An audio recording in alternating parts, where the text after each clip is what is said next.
Assalamualaikum warahmatullahi wabarakatuh. Tanggal 29 hari ini, Senin. Eh, kita mengucap syukur alhamdulillah sehat. Kemudian juga kita dengar Pak Jokowi marah dalam sidang kabinet gitu kan. Untuk motivasi bagus Pak, cuman jangan marah aja gitu kan, karena Bapak bilang gigit. Kemudian dengan cara Bapak sendiri gitu kan, sampai hari ini mafianya kelihatannya masih jalan-jalan tuh Pak, di perampasan tanah, di banyak lah tuh kan sebut apa Adian atau Erick Thohir juga bilang di Alkes gitu kan, juga ada tuh mafia.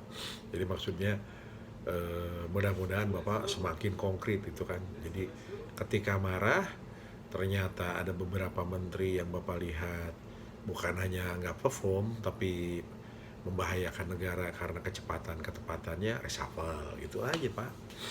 Jadi Bapak kan orang Jawa santun gitu kan, kalau marah-marah begitu mereka malah merasa malu, merasa nggak dihargain kan. Masa udah tua-tua gitu dimarah-marahin gitu kan, ya kalau berhentiin aja dengan senyum, dengan ini gitu kan, jelas. Tapi ini juga sebetulnya mesti tercemin juga gitu kan, ketika dibaca direksi BUMN itu ya dilihat aja, sampai ada yang bilang kok warga negara Australia juga bisa masuk di jajaran BUMN itu kan, namanya orang Pak. Terus ya banyak lah yang kelihatan sebetulnya kalau diteliti-teliti itu. Bapak juga udah ngerti itu, bahwa itu mungkin bagian daripada berterima kasih untuk menyenangkan. Jadi soal marah-marah ini Bapak tindak lanjuti Pak. Jadi untuk di urusan tanah yang Bapak sejak 3 Mei tahun 2019 konflik pertanahan, kemudian yang dirampas tanah harus selesaikan. Nah itu Bapak terasanya 4.000 hektar tanah di Batang yang untuk menampung berbagai perusahaan yang akan masuk ke Indonesia, yang sebetulnya saya sampaikan tinggal undang aja. Harusnya itu ada Menek BUMN, Menek PUMN, PUPR, ada Menteri Dalam Negeri gitu kan, terus kemudian Menteri Keuangan, Gubernur Jawa Tengah kan Pak Ganjar hebat gitu kan, sama Bupati Batang, kemudian sama ininya kumpulin untuk kepentingan Indonesia begini, putusin gitu kan, harus jalan. Jadi orang bawa duit ke situ udah clear, bener-bener bawa uang, yang penting bersih, tidak ada hengki-pengki dan lain-lain, mesti jalan.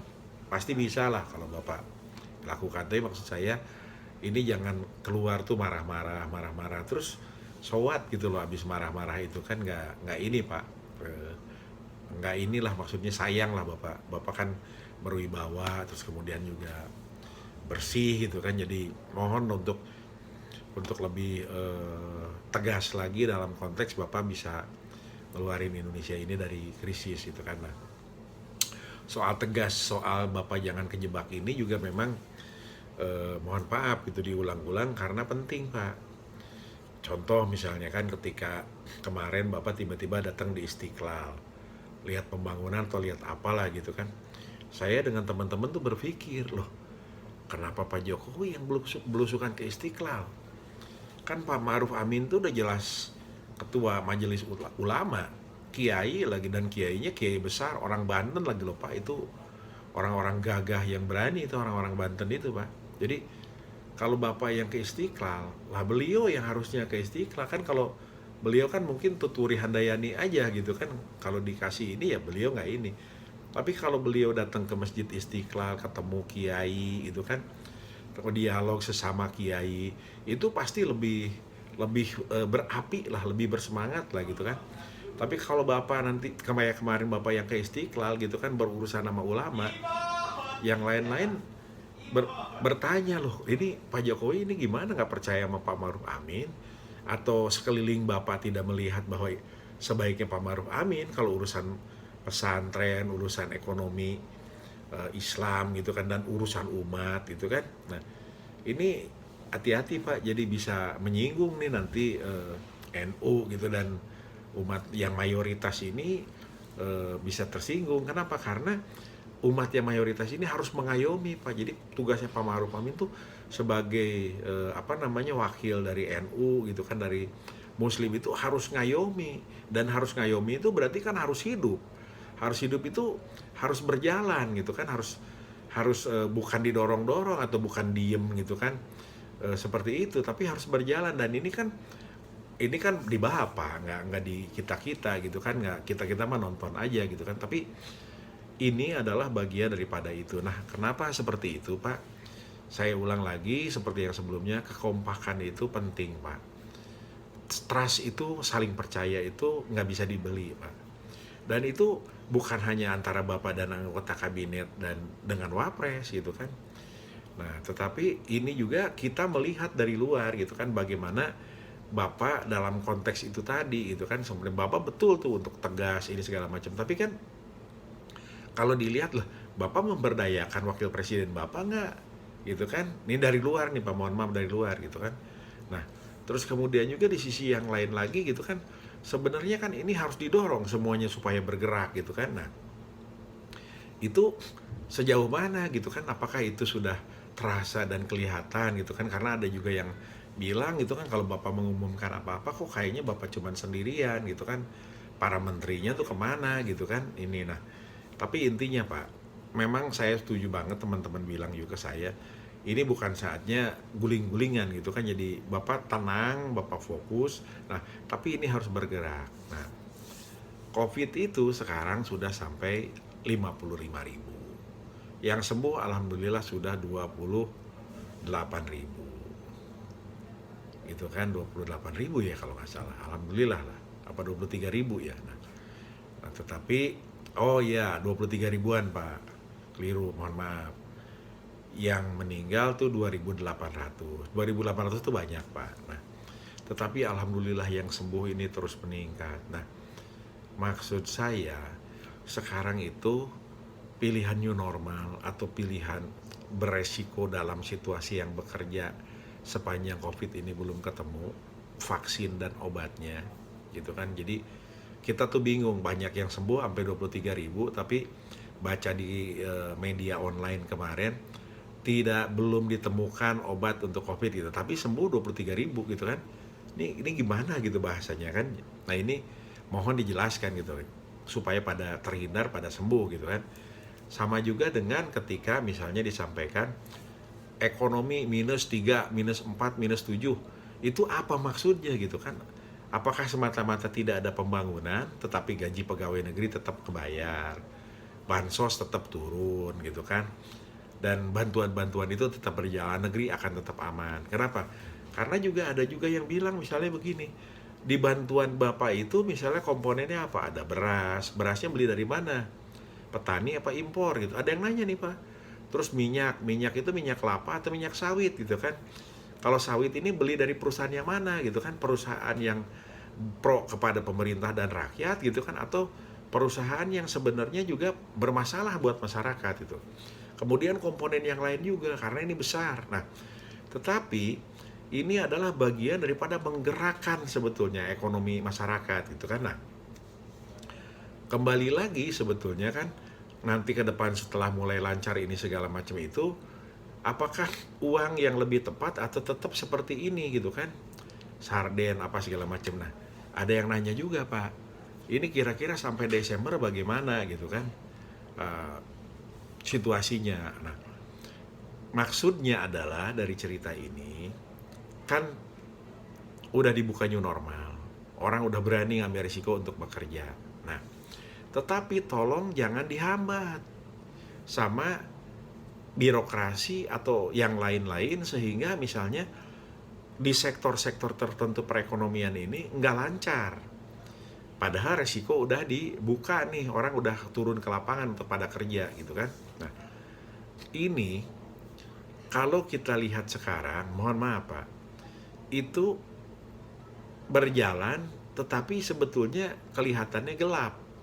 Maksudnya gelap karena banyak yang nanya itu gitu kan. Nah, mudah-mudahan menteri-menteri ataupun kementerian di sektor-sektor itu bisa memberikan penjelasan berdasarkan pemetaan realitas yang ada untuk sektor-sektor industri, sektor-sektor dunia perekonomian itu gitu kan, supaya itu bisa bergeraknya sesuai keinginan Bapak nih, makin cepat gitu kan. Nah, teman-teman kan nanya gitu kan, ngapain sih Kang ngomong-ngomong begini gitu kan.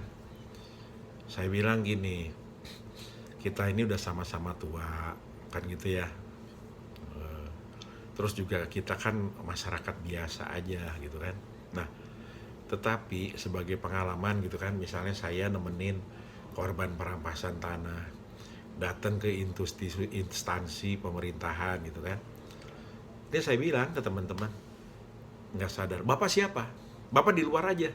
Waduh, saya bilang, ini eh, saya harus hormati walaupun saya diperlakukan seperti ini. Nah, kalau saya menggunakan hanya kawan-kawan saya yang jadi pejabat-pejabat tinggi negara gitu kan, saya ngadu, terus kemudian mereka saya yakin juga karena banyak orang baik terbuka hatinya nolong. Pasti pertolongan itu hanya bisa 1, 2, 3 orang, Pak. Kalau saya keliling begini, ketemu di berbagai instansi itu ternyata persoalannya tanah atau persoalannya apalah. Saya bisa rasakan, oh ternyata begini aja di masyarakat itu. Dari Papua terbang ke Jakarta bolak-balik, diterima begini, terus pulang lagi ke sana berapa ongkosnya, nginep di sini. Tadi juga saya ketemu juga selain yang dari Papua, yang dari Sidoarjo gitu, ada namanya Pak Yudi, datang ke sini gitu kan, berapa gini-gini. Aduh, saya bilang, dan berbagai daerah saya temuin. Nah, tetapi itu banyak yang kalau ngirim surat, termasuk yang ada juga di YouTube-nya ke Presiden Republik Indonesia, itu arahannya aja nggak ada, Pak. Jadi cuma ditelepon begitu aja sama staf Bapak, gitu kan istilahnya nih Pak, mohon maaf. Ya udah gitu selesai. Kemudian juga Bapak di Twitter ada Joko Widodo gitu kan.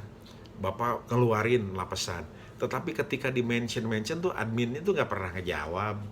Itu cuek bebek aja itu, kayaknya yang penting ngeluarin informasi gitu kan. Maksud saya itu kan sebetulnya ketika dievaluasi mana yang penting itu kan alangkah baiknya dikasih lihat sama Bapak, nih Pak ada yang penting nih dari masyarakat, ada yang urgent, kan bisa nulis di situ gitu kan. Atau disuruh udah Bapak datang aja ke misalnya ke kantor staf presiden, ini begini nanti ini begini bawa begini, kan bisa begitu gitu kan. Jadi itulah yang saya sampaikan, bahwa komunikasi itu nggak bisa dibeli, Pak. Nggak bisa dibeli, Pak. Komunikasi itu harus dibangun gitu kan. Kemudian itulah menimbulkan kepercayaan gitu kan, nggak sepihak aja gitu kan. Bapak bilang gigit, marah, kemudian terus yang tadi itu kenapa? Karena kita semua ini sebetulnya sangat cinta sama Republik ini. Nah kebetulan Bapak yang dirahmati Allah sekarang diberikan amanah menjabat itu gitu kan. Jadi nah kita sebagai rakyat, saya sebagai rakyat gitu kan, dan banyak rakyat itu membantu begini, ini membantu Pak, menyampaikan yang apa adanya gitu kan, realitas-realitas yang sebenarnya mudah-mudahan terasa gitu kan. Nah tetapi kalau yang seperti ini tetap tidak terasa oleh Bapak gitu kan, dan sampai hari tertentu nanti Bapak oh ternyata melihat ini ternyata banyak orang sayang sama Republik ini, karena komunikasinya macet gitu di mana-mana, akhirnya ngambil jalan seperti ini. Nah mohon itu dievaluasi juga, berarti ada di lingkaran yang di sekeliling itu ternyata apakah nyekat atau tidak menyampaikan, atau dia informasinya lain kepada Bapak. Nah itu bahaya Pak. Kenapa? Karena ini sesuai yang Bapak sampaikan, ini krisis. Di krisis begini Pak, saling percaya itu saya ulang lagi penting, dan Bapak saya yakin lebih tahu lah daripada saya. Saya mah bicara begini bukan mengingatkan Bapak gitu kan, tetapi mengingatkan kepada semua pihak. Marilah kita jaga komunikasi supaya komunikasinya tuh yang baik, yang realitas itu kan. Kemarin saya menyampaikan bahwa taksi itu hanya 5, itu beberapa tadi. Hari ini jalanan sudah macet Pak, pulang tadi jam 6-an sebelum maghrib tuh pulang macet di jalanan. Nah, saya wawancara lagi gitu kan, naik taksi lagi wawancara. Pak, alhamdulillah nih untuk hari ini mah saya udah dapat 8 kata dia. Oh berarti 3 naiknya. Mudah-mudahan apa yang Bapak arahkan supaya new normal ini ternyata di transportasi terasa, naik taksinya lebih banyak. Kenapa itu juga terasa Pak? Karena hari-hari ini pilihan yang lain itu setelah jam 7 dia bilang pulang, dia baru keluar jam 7 pagi. Kenapa? Dari jam 5 yang dulu biasanya sudah ramai orang, sekarang belum ada.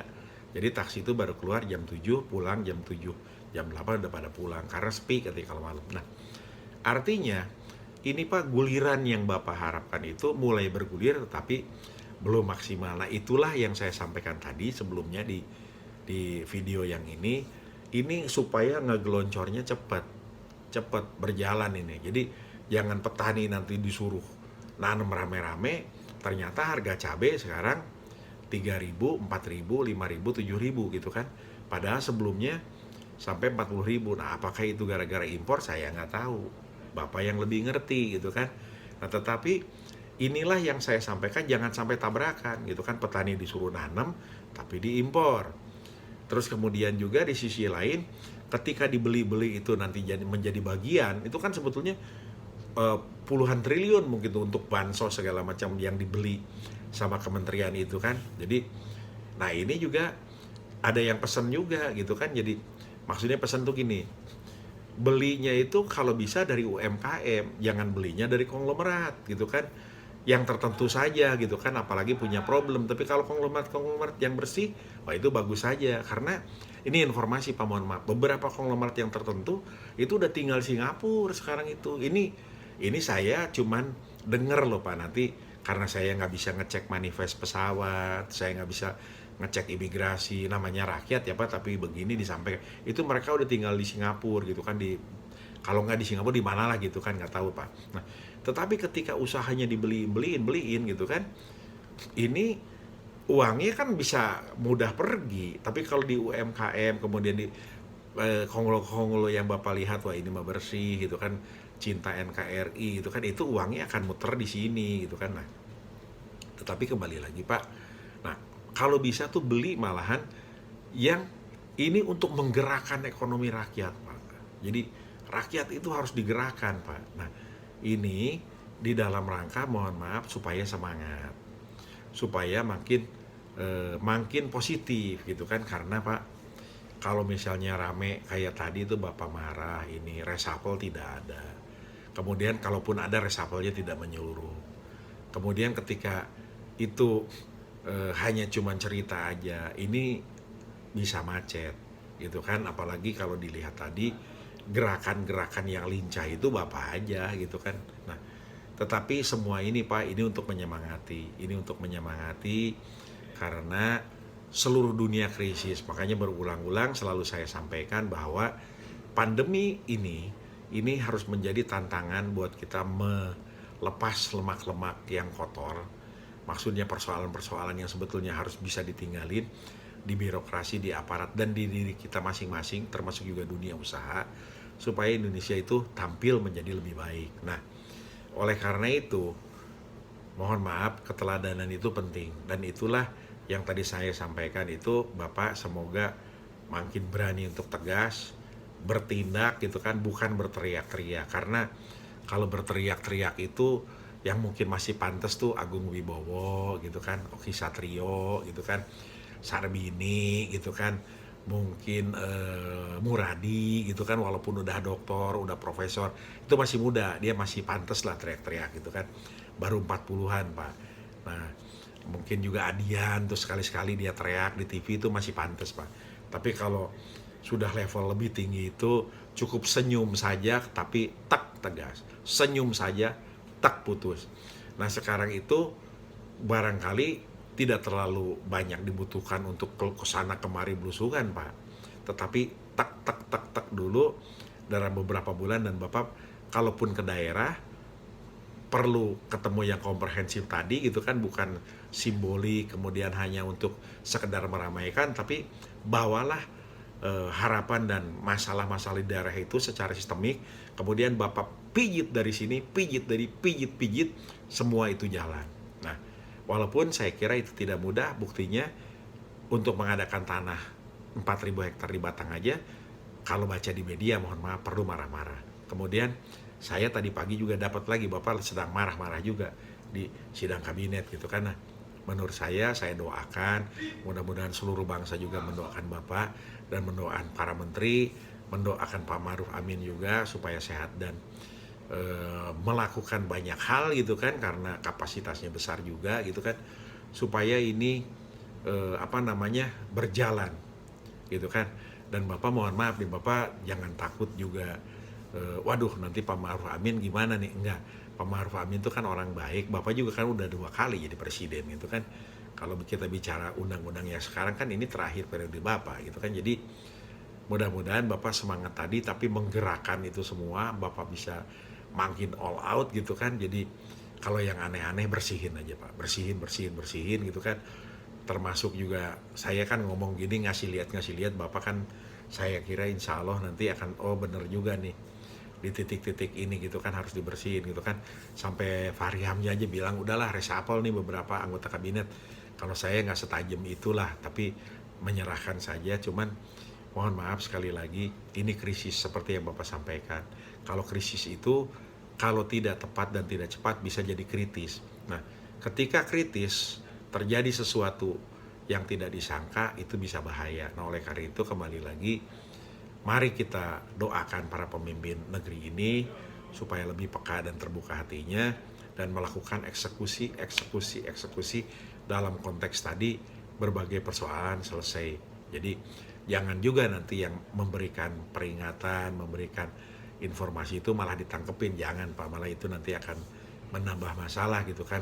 Mereka memperingati itu karena cinta terhadap negeri ini gitu kan, karena kalau enggak ya diem aja. Dan ini ekonomi makin mengecil, makin ini gitu kan, mudah-mudahan dengan dibuka ini menjadi besar lagi dan jalan sehingga aman. Demikian, terima kasih. Semoga ini dianggap sebagai bagian daripada orang yang nggak dibayar gitu kan, tetapi seneng-seneng aja dalam artian karena saya mencintai negeri ini, lihat kesana kemari, saya jalan kesana kemari lihat, itulah kondisinya gitu kan, disampaikan lewat ini mudah-mudahan nyampe kepada banyak pihak, sehingga ketika melihat ini, oh itu kebetulan aja yang dilihat saya gitu kan, jadi belum tentu benar juga semua gitu kan, tapi itulah yang saya lihat, yang saya rasakan. Mudah-mudahan yang lain juga seperti itu, dengan yang lebih canggih gitu informasinya, lebih terasa. Tapi intinya lah, marilah kita bersama-sama mengeluarkan negeri ini dari badai krisis dan kritis ini. Selamat secara ekonomi, selamat secara kesehatan dari pandemi, sehingga bangsa ini bisa terus ada dan selamat dari krisis ini. Demikian, terima kasih. Semoga jangan lupa juga di like, di subscribe gitu kan, disebarin kalau ini bermanfaat supaya makin banyak informasinya bisa jadi saling diskusi dan bisa tukar-tukaran. Terima kasih. Assalamualaikum.